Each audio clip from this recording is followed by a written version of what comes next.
Hi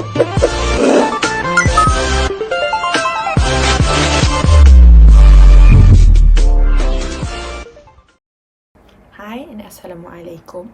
Today I, Cik Nurul Hini, and my friends Hani Najmiyah, Siti Melo and Nik Marhayu will be presenting about medical benefits. As you can see, this slide contains 10 queries that are related to medical benefits.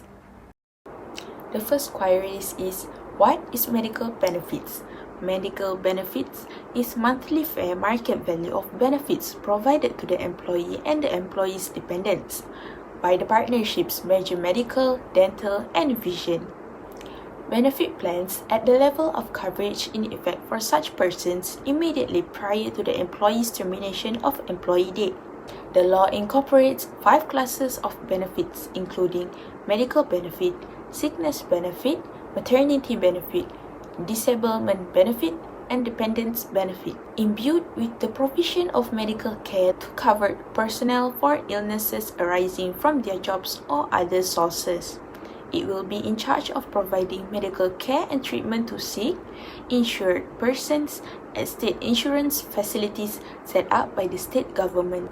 It's comparable to Chapter F of the Malaysian General Order, which mandates that the State Director of Health is responsible for arranging for required medical and dental treatment exclusively for officers and members of their families at certain times and places. The State Director of Health designated places. Moving to the next slide, according to the Employee Benefit Survey conducted by the Bureau of Labour Statistics, the majority of full-time employees were supplied with health insurance, life insurance, private retirement plans, as well as paid holidays and vacations.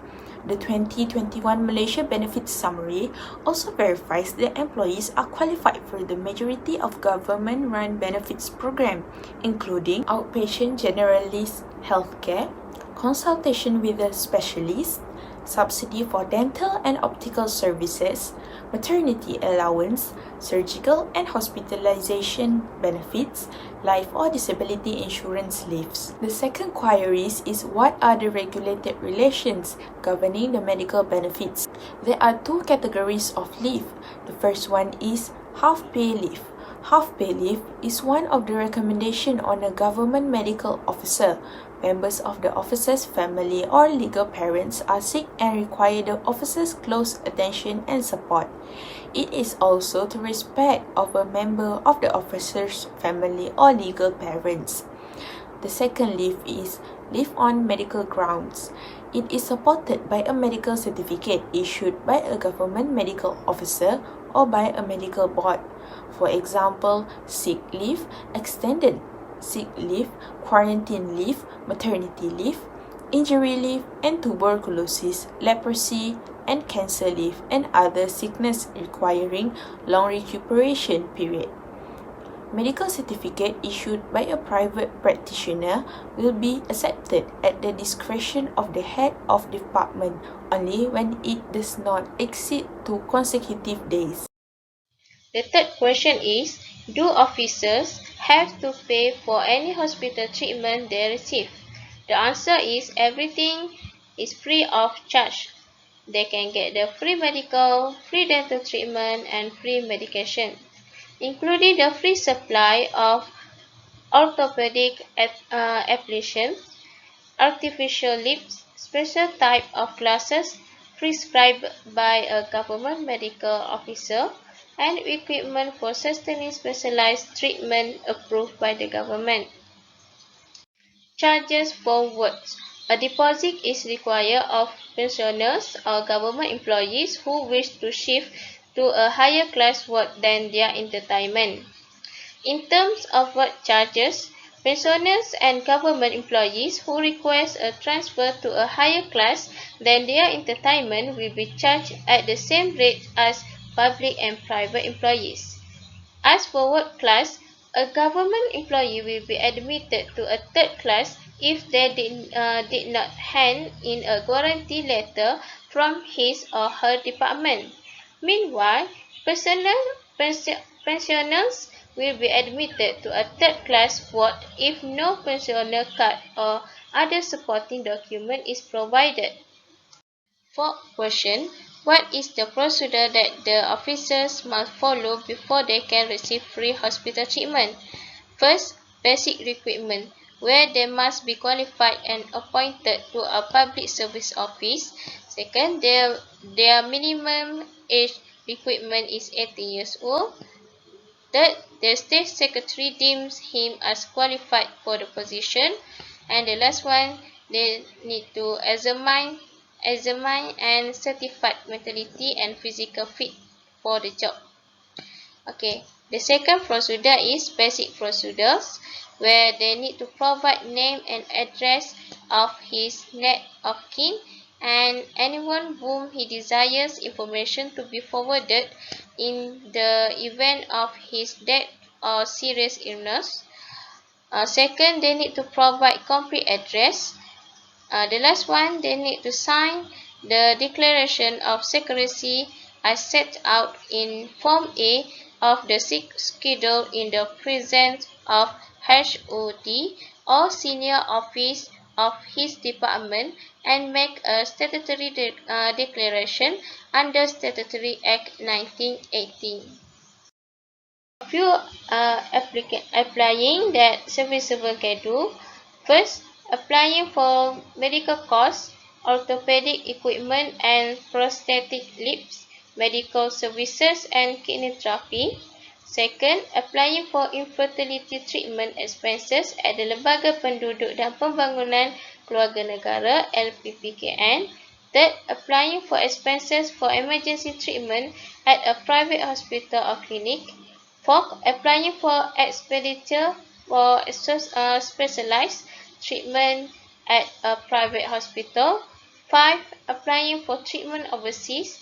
6. Applying for free treatment at the National Heart Institute, or we call it Institute Jantung Negara Sdn Bhd, IJNSB. Important notes. The procedure undergone by them vary according to the medical treatment received. Service Circle Number 4 of 2001 exemplifies that the procedure for receiving free medical treatment differs in terms of accounting for medical treatments not available at government hospitals and allowing heads of departments to accept application for compensation of medical expenses claims. Question number 5. If the required medical treatment is not provided at local hospital, can the employee seek treatment from abroad? If the required treatment is not provided at local hospital, the employee may seek treatment from abroad. The government medical officer also acknowledged that they have some unavailability for some kind of treatment in Malaysia. And getting medical treatment from abroad is no longer a strange thing here in Malaysia today. Fun fact, did you guys know that Malaysia is one of the world's top for international standard medical treatment? Medical tourism isn't supposed to be a remedy for the country increasing healthcare expenses. It is designed to save insurers, companies and employees financially. Malaysia is ranked as number 1 globally for having the highest volume of medical tourist arrival per year. Question number 6. What will happen if the employee fails to pay the hospital bills within a month? All hospital bills by an officer must be paid in cash or through salary deduction. Failure to pay hospital bills related to the treatment received by the officer or his family member may result in a deduction. Question number 7. What is the procedure taken if an employee wants to seek medical treatment outside of the country? First of all, the State Secretary may request the State Director Health to form a medical board for the purpose of reviewing the fitness of the employee of the department. The purpose of examining civil servants in this situation where the officer or his family should be checked to seek treatment abroad because no such treatment is available in the country. If the application is approved, the applicant should pay 200 ringgit for the medical board fees. Only then the government will decide on which country is the most suitable for the treatment to be carried out. Question number 8. Who is eligible to receive treatment facilities for family of officer upon his death? Firstly, any member of the family of an officer who has been confirmed in the service or has been emplaced on the pensionable terms or has opted for the Employee Provident Fund scheme is eligible for free medical and dental treatment and also medication upon the death of the officer, irrespective whether the death occurred whilst the officer was in service or retirement. In addition, there are members of the immediate family, which consists of his wife and children, or parents or other family members who are categorized as a closet family only. Therefore, if any member of the family of such officer is admitted to any government hospital, he shall be exempted from payment of what charge. Question number 9. What kind of treatment and what charge are imposed and how to get approval from government hospital for the children of officer who are still in school? In this context, the child of the officer shall be entitled to receive free of charge such medical or dental treatment and medication as provided to a serving officer, and other member of his family is eligible for same treatment facilities under General Order 262. Notwithstanding these general orders, the child of an officer is eligible to be admitted to a second-class ward and shall be exempted from any hospital charge provided that he produce a letter of introduction from his headmaster or principal. As for example, a child of an officer admitted to a first-class ward at the request of the officer shall be charged ward charge according to the rates applicable to the public unless the officer is eligible for treatment in first class, in which case the officer shall be charged ward charge according for the rate of his eligibility.